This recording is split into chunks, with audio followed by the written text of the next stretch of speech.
همیشه به استقبال خطر میرفتم. همیشه دوست داشتم که کار سخت رو انجام بدم. دنبال کار راحت نبودم. دنبال این نبودم که به آسونی برسم. میگفتم اگه تونستم از راه سختش من راحتی برسم اون مهمه.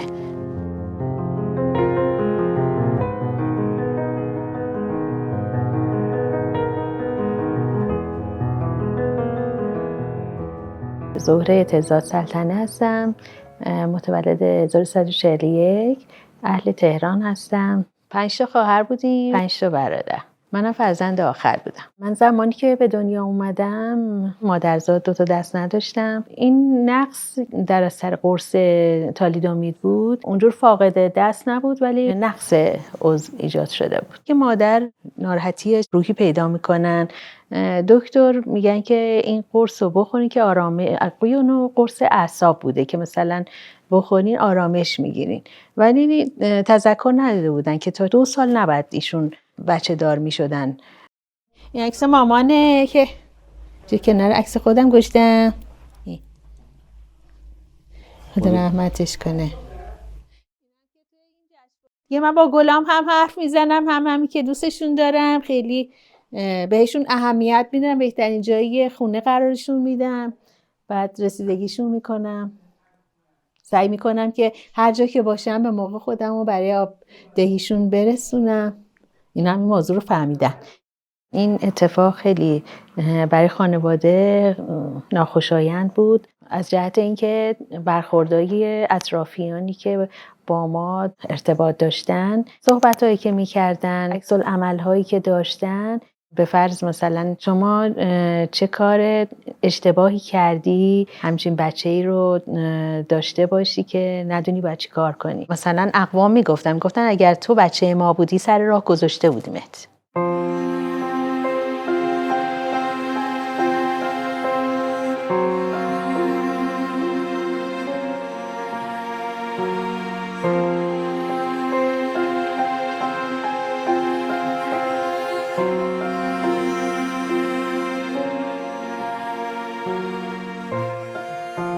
من زمانی متوجه این تفاوت شدم که وارد اجتماع شدم. این تفاوت با نگاه‌های مردم، بعضیا ترحم‌آمیز بود، بعضیا اثرهای بدی میذاشت، طوری که اصلا دوست نداشتم وارد جامعه بشم و همیشه دوری میکردم.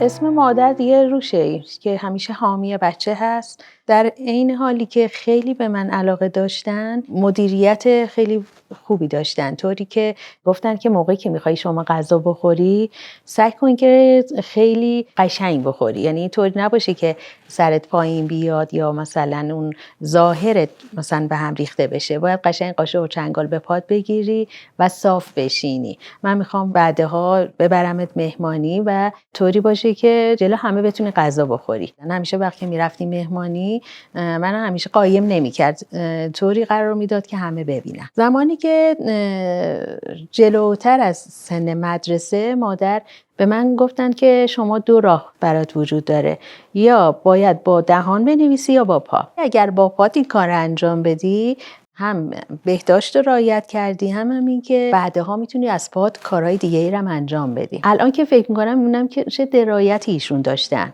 اون زمان که شروع کردم با پا کار بکنم سن 4 سالگی بود. ایشون 2 تا مداد گذاشتن لای انگشتان پای من و فشار دادن، گفتن چاره ای نداری جز نوشتن.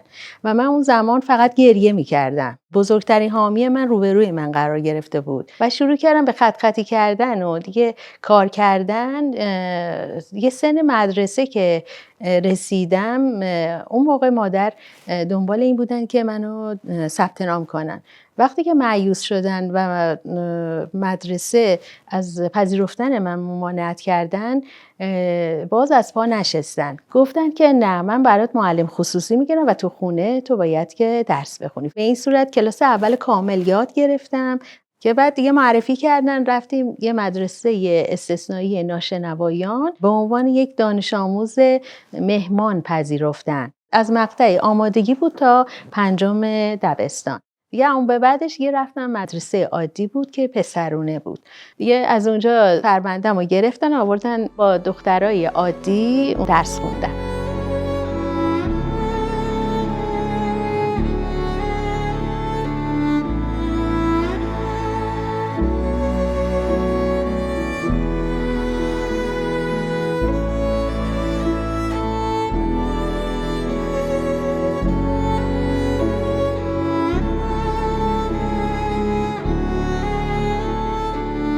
اولین باری که تنها رفتم بیرون دقیق یادمه، موقعی بودش که مامان تاکید کرد که شما باید بری بیرون. گفتم مامان چجوری؟ گفتش که این دیگه مشکل خودته. یه حالت افسردگی بهم دست داده بود. همش دوست داشتم کنج خونه باشم و با هیچکی ارتباط نداشته باشم بعد از اینکه دیپلممو گرفتم. خیلی هم سخت بود برای من که خب حالا رفتن بیرون به کنار، حالا خب من چجوری سوار وسیله نقلیه بشم. فکر این افتادم که دست مصنوعی رو بذارم. گفتم که برای اینکه عادت بکنم و اگر که مثلا پا به سن گذاشتم بتونم که مثلا حالا ناتوان شدم بتونم به فرض حالا مثل افراد مسن مثلا بتونم کارم انجام بدم. رفتم و این کار انجام دادم ولی متاسفانه اصلا مناسب نبود و این شد که اون دستو بخشیدم نخواستم.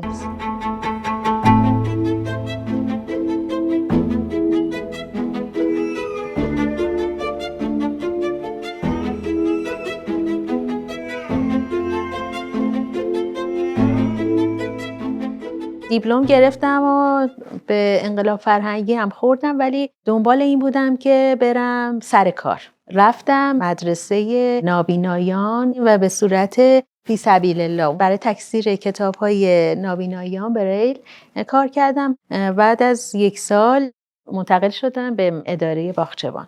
اونجا دیگه مشغول به کار شدم. از روزمزدی و قراردادی و این چیزا شروع شد دیگه به پیمانی و بعد یه رسمی شدم. بعد دیگه برای کنکور دانشگاه آزاد شرکت کردم و رشته روانشناسی بالینی قبول شدم. دیدم یه فراخوان انجمن خوشنویسان زدن. با پدر گفتم، ایشون گفتن خیلی من دوست دارم این کار رو شما ادامه بدین، حتما برو ثبت نام کن. دیگه رفتم انجمن خوشنویسان، اونجا تون شروع کردم وسایلمو جمع جور کردن، آماده شم که برم خدمت استاد. دیدم استاد گفتن که تمام مبتدی‌ها به صف شن. دیگه بوده اومدم وایسادم و گفتن که دیگه من نگو، داشتن از بالای عینک منو میدیدن که دارم با پا کار میکنم. گفتن منهای شما همه برن انجمن، من شاگرد جدید نمیپذیرم. خدمت استاد فرادی شروع کردم دیگه شاگردی کردن. خیلی سخت بود چون من باید با این پا راه میرفتم، فشار میومد، پا خسته میشد، خیلی استراحت اصلا پای من نداشت. قلم نه درشت به پا میگرفتم و این چرخش قلم برای من خیلی مشکل بود که میگفتم چجوری باید بچرخه. ولی دیگه انقدر تمرین کردم و اینها بالاخره موفق شدم تا دوره عالی که بعدش هم که استاد فوت کردن.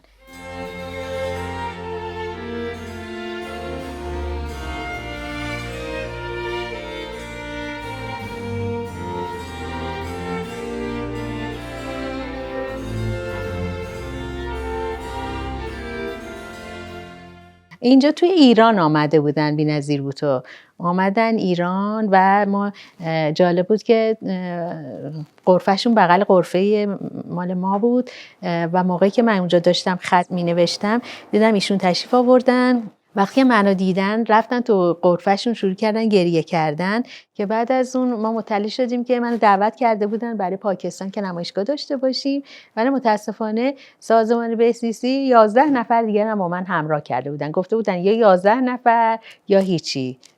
اونجا هم گفته بودن یا خانم اعتزال یا هیچی، که دیگه متاسفانه نشد که ما بریم. قصه نقاشی اون زمانی بودش که من در همین نمایشگاه‌هایی که بودم یه خانمی بودن با دهانشون نقاشی می‌کردم، خیلی دوست داشتم. خلاصه چون محل کارم من به خونه ایشون نزدیک بود، از راه محل کارم میرفتم منزلشون و دوره طراحی رو یاد گرفتم. کلاسای متفرقه دیگه ای رفتم و نقاشی رو دیگه کاملش کردم. اینا کارهایی که از روی استاد فرشیان چیز کردم، کپی کردم.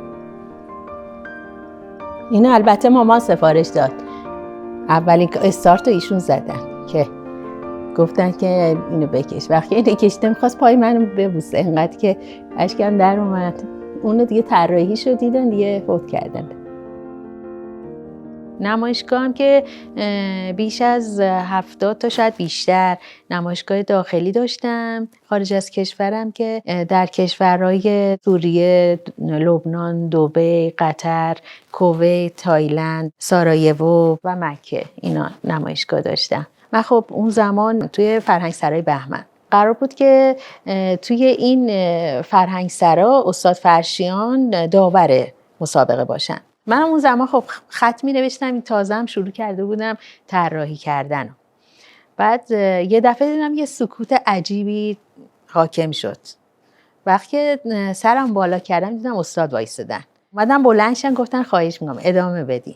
بعد که شروع کردم کارم انجام دادم، بعد برای من یه متن زیبایی رو نوشتن که متنش این هستش که قدر و منزلتی را که شما برای هنر قائلید همه را به تحسین واد می‌دارد و مرا نیز هم.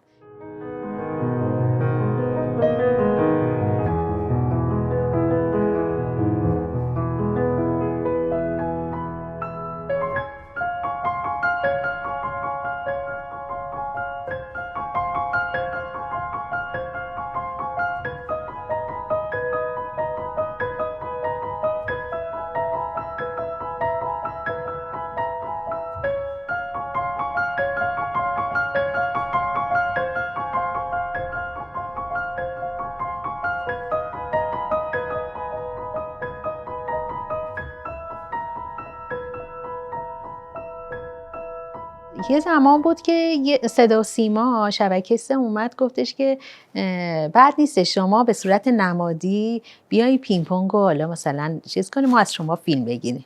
این کارو که انجام دادم گفتم خب چرا حالا واقعی این کارو نکنم و رفتم ثبت نام کردم باشگاه مال معلولین که خیلی جاشم دور بود، ولی متاسفانه منو بازی نمیدادن، ولی من مصمم بودم و رفتم و اینو گفتم که حاضرم مربی بگیرم، هزینه بکنم و اینو یاد بگیرم. ولی خب دلم سوخت که از بابت اینکه تو مسابقه مثلا قهرمان کشوری که مقام دوم آوردم، موقع کلاس بندی منو معلول ایستاده با دهان قرار دادن.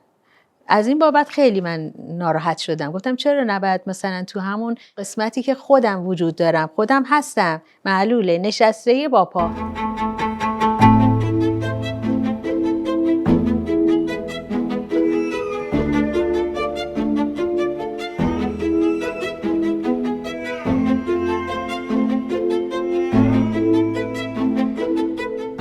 قالیبافی مبحثش برمیگرده زمانی که من تقاضا دادم و رفتم دبیر بچه‌های جسمی حرکتی شدم. دروسی رو که به من دادن درس هنر بود و ادبیات فارسی، یه مبحثی داشت، مبحث قالیبافی. به یاد همکارم افتادم، گفتم میشه بیاین آموزش بدین. دیدم بیشتر از بچه‌ها خودم علاقه‌مند شدم. دیگه رفتم آموزش‌های قالیبافی رو بهم دادن. ولی خب خیلی سخت بود برام، به خاطر اینکه اون شونه زدن‌ها احساس می‌کردم خیلی باید آسون باشه، ولی اصلا پام پینه می‌بست. دیگه این کارو کامل دیگه یاد گرفتم تا تابلو فرشم آموزشش رو دیدم، مدارکو گرفتم و زمان گذشت، هم مامان مسن شد هم پدر. جلوتر پدرم مریض شدن، به سن یعنی کهولت رسیدن و باید پرستار میگرفتن برای ایشون. برای ما هم خیلی خوب سخت بود که بخواد یه آقایی بخواد با ما هم خونه بشه و اینها. سر این قضیه گفتم که خودم این کارو میکنم. یه شب تا صبح 1 سال بدونی که بخوابم از پدر تا صبح بالا سرشون میبودم و صبح میرفتم مدرسه. بعضی موقعات هم میخواستم قش کنم. آخر سر دیگه رفتم اداره، گفتم که چراغی که به خانه رواست به مسجد ترومه. من دیگه نمیتونم دیگه ادامه بدم. بهتره که بازنشستگی زود هنگام تقاضا کنم. یه گفتن نه نمیشه، ما به شما احتیاج داریم و باید بمونی و شما یه الگویی هستی واسه بچه‌ها. گفتم که ترجیح میدم که به پدرم برسم بهتر باشه. گفتم آخه باید گوشتش بپزه.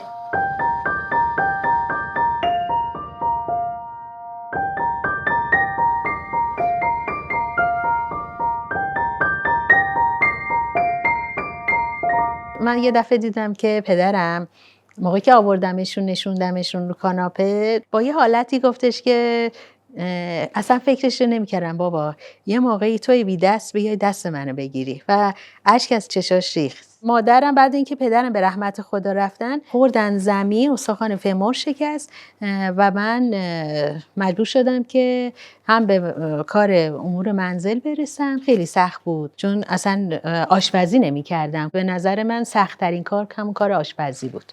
همیشه ازش فراری بودم. اینجا خودم میخوابیدم، اونجا هم که مامان پرستارم که میرفت تو اتاق میخوابید. همینجا هم فوت کرد. اوایل خیلی برام سخت بود.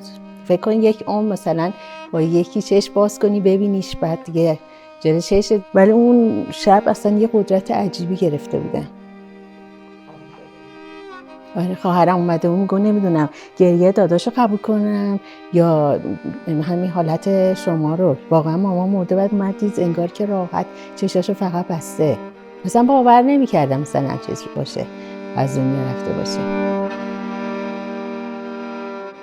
خانواده اغلب فکر می‌کردن که مثلا اگر خواستگاری مثلا بیاد کسی مثلا پا جلو بذاره به خاطر مثلا چیز هستش، به خاطر خودت نیست. خب مامان میدونی یه زمانی که دیگه لحظه‌های آخر عمرش بود میگه برو یه نفر انتخاب کن، بذار من مثلا عروسی تو رو ببینم. من الان پیش وجدان خودم ناراحتم چرا مثلا سرنوشت تو مثلا اینجور شد. که دیگه گفتم مامان دیگه الان دیره دیگه، بعد که اون زمان مثلا چیز بود دیگه، حالا دیگه فکرشو نکن شما.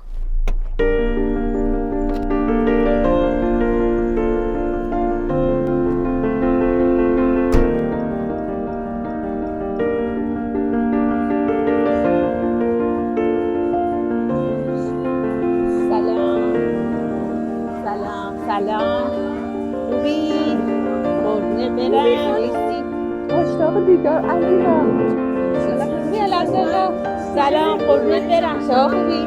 سلام با زهره جان از خیلی قبل‌تر آشنا هستم. موقع که اومد اداره میخواست دست بگیره و متاسفانه چون اینقدر سنگین بود که نتونست متاسفانه از اون دستا استفاده کنه، ولی خودش اینقدر قدرتمند اینقدر عالی هستن که پاهاش واقعا داره کار دستاش براش انجام میده و اون گذاشت کنار. چندین سال از پدر و مادرش مواظبت میکرد به بهترین نحو. یعنی واقعا فکر نمی کنم یه فرد سالم این کارهایی که زهره جون برای مادر و پدرش کرده برای پدر مادرش بتونه بکنه. با اینکه 2 تا دست داری اما ایشون واقعا از ما توانمندترن و از پس هر کاری که بگیم برمیاد. از دید من ایشون یه قهرمان هستن. من چون خانواده مثلا مذهبی داشتم، اینکه حالا به فرض مثلا من چه چیزی رو انتخاب میکنم، دوست من در چه مثلا قالبی بیشتر احساس خوشبختی و راحتی داره، بسته به خودشه. اصلا چیز ندارم که بگم نه الان به فرض موسیقی گوش ندیم، این کارو نکنیم، اون کارو نکنیم. کاری به اعتقادات مردم ندارم. اون چیزی برام مهمه که روونیشونه، اخلاقشونه، دید قشنگشونه، اون صمیمیتشونه، ایناست جذب میکنه. منم راحتم، اونا هم با من راحتن. به سوی تو، به شوق روی تو، به طرف کوی تو، سپید دمایم. اگر تو را جویم بگو کجایی، نشان تو گه از زمین گاهی ز آسمان جویم. ببین چه بی پروا ره تو می جویم، بگو کجایی. خوبی؟ بفرمایید. اینم محمد آقا، اینم خانم لبابی نژاد و بله. این خاله خودمه، همه استثنایی زرگان خانم اداره زدن استثنایی. این تابلوها گاه زرگان اجازه ده.